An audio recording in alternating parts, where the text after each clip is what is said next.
Still reeling from that result last night. Incredible. Did you sort of wake up this morning pinching yourself thinking, did that really happen? I didn't want to get up this morning, to be honest, but yeah, it was a great win. It was a great wicket to bowl on, especially in the front and in the back end. So it's all around good cricket from the lads. Do you feel as if there is a sort of sense of confidence among the team that even when you're in really difficult positions, there's still always a good chance for you to win the game? Yeah, and the first two games pretty much tested to that. Obviously, you know that we lost the first game, but the game at 100 overs, we even got beaten the last over as well. So I think it was a great effort to take it that long. And then again yesterday, what some would probably see as a below par score, obviously how the game before went, you know, it turns out that was more than enough that we needed. So, you know, I think we're a team that we try to stay in it, I try to make it last as long as possible. Obviously, it sets things up nicely now for this third and final game. How would it be to you? What would that mean to you to wrap up this series with a third, with another series win against Australia like this? Well, it's what we set to do. I remember when we first came into the bubble, we said that we want to clean sweep of this series, well, at the summer. So I think we have it in sight. So we've done great up till now. And we just need to go 2 days from now and go do it. It has been, like you say, strange sort of a series, a strange summer in many ways with the bubble and what have you, and the way things have been. What are your sort of overall thoughts and reflections on how life has been for a cricketer in the last few months? At times it can be mentally challenging. You know, we're in here for I think 16 weeks or something like that. I can't remember. So, you know, I think it's gonna be more rare going home or being normal again than being in here. And here it has become the new norm. So, you know, we just have to adjust again when we do get some time off. And of course, at the beginning of the series, cricket obviously paid homage to the Black Lives Matters movement with the England players taking the knee. That's no longer the case, obviously, and Michael Holding wasn't too pleased about that. Sorry? How do you know that's not the case? Well, this seems to be the decision that seems to have come out. Is that not the case? Is that something that you're happy to keep supporting? I mean, Michael Holding seemed to be not happy about it. What are your thoughts? Well, I'm pretty sure Michael Holding doesn't know anything that's going on behind the scenes. I don't think he's spoken to Tom Harrison, so I think that would be, you know, a bit harsh for him to say that. I've spoken to Tom and we've got stuff running in the background. We've not forgotten. No one here has forgotten about the Black Lives Matters. So, you know, I think it's a bit harsh for Mikey to not do some research. But criticize it, really. Okay, that's fair enough. That's good to hear. Thanks very much. No worries. Thanks, Fraser. We're going to go with John Etheridge and then Ali Martin, please. Good morning. Do you think at the moment, or this summer generally, you're bowling with greater pace and greater hostility with the white ball than you did in Test cricket? Is that fair, would you say? I think the only thing fair is that the time that I'm going to spend bowling is a lot less than Test cricket. You know, you can't run in the whole day. So you feel that knowing you... It's actually impossible to run in the whole day without 90 miles an hour. If you can show me someone that does it, and fair play to him, but I've not seen any bowler that's bowled 90 miles an hour do it for a whole day. So knowing that you're going to have a maximum of either 10 overs or 4 overs allows you to go full gas all the time? Well, pretty much, you know. I guess it might be different environments as well, you know. Or it could just be a change of scenery, change of personnel, you know. Like, you do sometimes feel like you hit a wall. And sometimes you just need to relax, or you just need to switch your mind off for a few days, or, you know. I honestly don't know what it is, but, you know, I think if you're in a great frame of mind, you're gonna probably bowl a bit better or bowl a bit faster. And sometimes pace is not always the answer.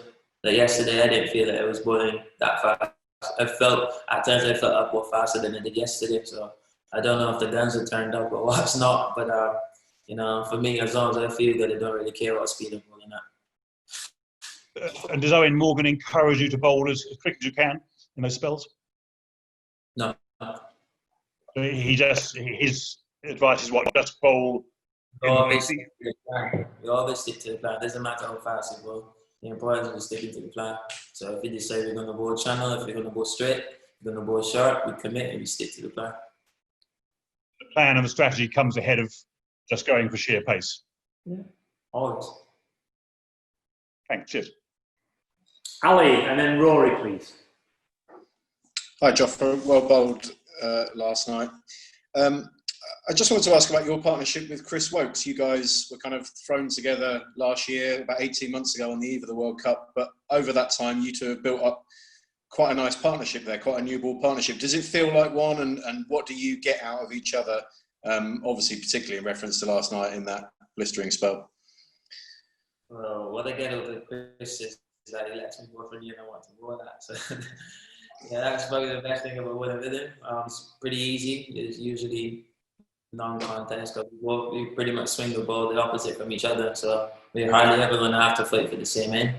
And, you know, I guess it's a bit comforting, obviously, opening the bowling with someone for, I think, 12 games in the World Cup and then just still keep doing it with him, you know. So I guess you probably become accustomed with the image of that person being at the other end away from you. But no, I think everyone, not just Wokesy and I, but everyone chipped in yesterday and made that target so hard for the Aussies to get. Thank you. Okay, Rory from 8, please. Hi, Jofra.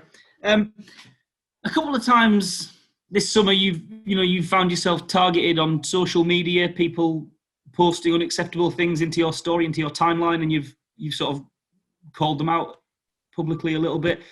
Have you kind of escalated that issue? Do you think it's been taken seriously enough? Are people who are in charge of these platforms doing enough to help you guys out?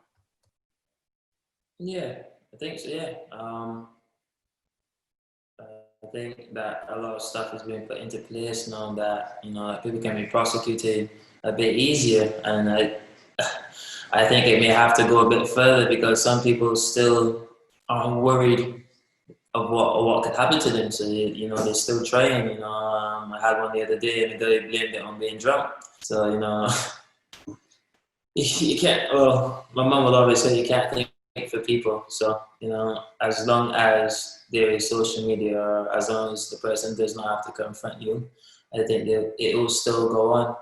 But all we can do is to, you know, try to act accordingly, try to, you know, report it and do what's best, because at the end of the day, I think I'm strong enough to deal with it. But what happens when they start targeting someone that isn't mentally as strong and it actually starts affecting them? So, you know, we got to try to stamp it as much as possible right now.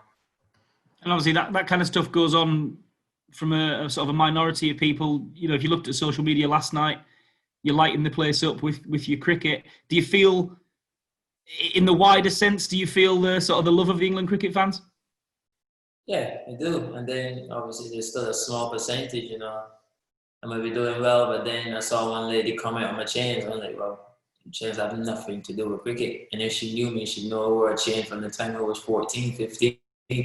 So, you know, you can't make everyone happy, but the majority of the people in England are happy, and, you know, that makes me happy. Cheers, good on you.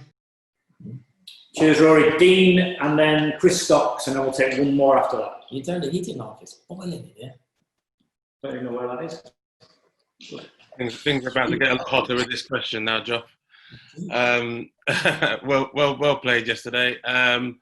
You just touched on there about you know, the environment of the white ball teams. What is it about that environment that makes you feel so good and enjoy it so much? Well, I think it's just a change. Obviously, we've been playing Test cricket for like 2 months, you know, to just get a change and, you know, just see some fresh faces, you know, a different challenge, you know. Probably the prospect of being up there for a little bit less than the whole day. But I think everything happened at the right time. I think we got a break and then we went into a different format. So, you know, you don't you don't go crazy in your mind doing the same thing day in, day out. So, the change was much welcomed. And, I think we got two more days left in this bubble. And then, well, most of the guys will get some time off. I think I'm going straight to another bubble as well. But then this in itself is another change. So, it won't be as mentally draining. Well, not at least for the first few weeks anyway. I also just wondered whether you really kind of relished the responsibility that's been placed on your shoulders in the white ball team, obviously from bowling that super over in the final, and then obviously taking responsibility alongside Chris Wokes. The two of you very much, Owen's go-to guys, whether or not you really relish that responsibility, even though you're still fresh as an international cricketer, you seem to be the main guy. Well, you pretty much said it. I'm still fresh.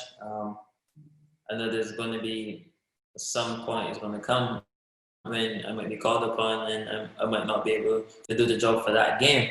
It's all cricket, but that's the beauty about it. You get to live and you get to be challenged every single day, and I'm up for the challenge every single time. And probably I won't take a backward step either.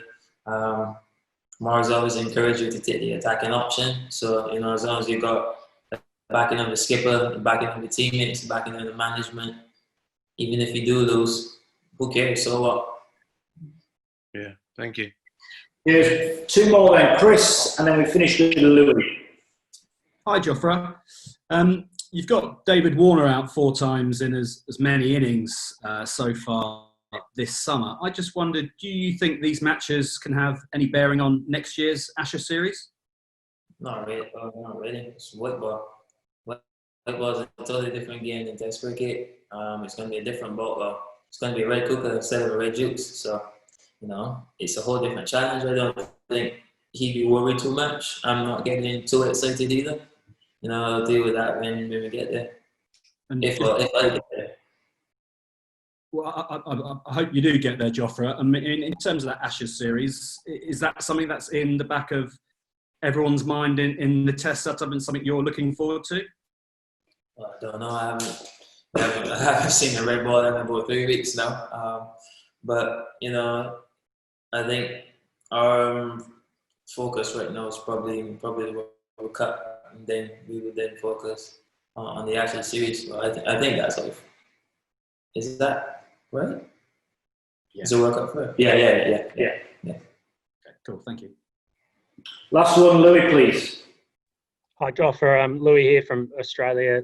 Just on that theme of things coming up, was interested in you've spoken to the Hobart Hurricanes at all about a potential return to the Big Bash, or if that's going to be too difficult with some of your winter tours. Sorry, can you say that again? It was a little bit low. Sorry, mate. Can you hear me now? Okay. Yeah. Just wondering if you're keen on a return to the Big Bash this summer, this winter for you guys. I'll be honest with you, Louis. I'm not sure I got much more bubbles left in me for the rest of the year. Obviously, I haven't seen my family really since February. We're in September now. IPL is going to be most of October, November. We go to South Africa as well. Well, hopefully I go to South Africa. So then that only leaves me with a few weeks in December for the rest of the year. And I love my Hobart family, Louis, but I think that I need to spend some time with my real family as well.